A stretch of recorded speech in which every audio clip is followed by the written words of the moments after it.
empty nesting. I think of it as childbirth.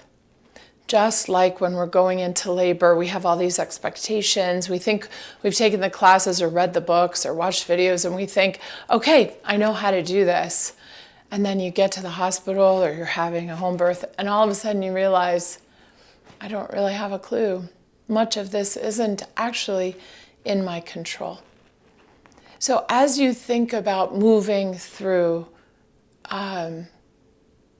empty nesting with a sense of grace and patience and compassion for yourself, maybe it would help to think about empty nesting like childbirth. Breathing. Breathing is so critical when we're giving birth to a child, isn't it? Different kinds of breathing, being aware of our breath. And when we're coming to an end of what I call active parenting, that sense of day in and day out having responsibilities for you, your family, your children, as those things start to dissipate, there's this opportunity and this terror of, what do I do now? What do I do with my time? What do I do with my identity? Who am I? And how do I create a life that's about me, that's about what I want?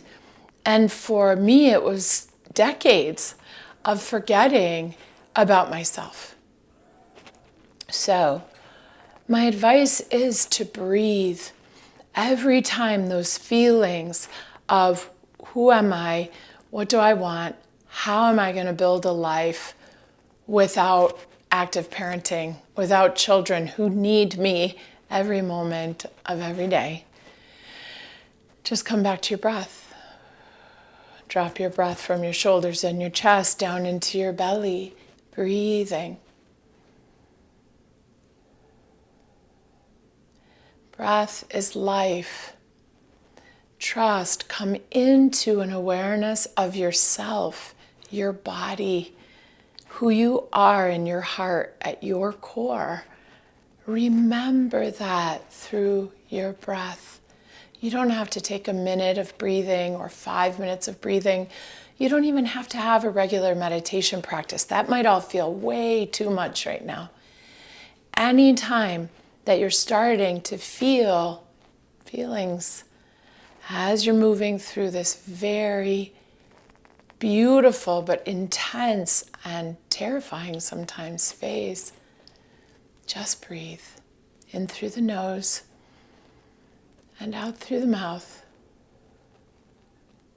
Something new is waiting to be born inside of you, inside of your family, inside of your children. And breath, pause, stopping, inviting, create space for all of that goodness to happen.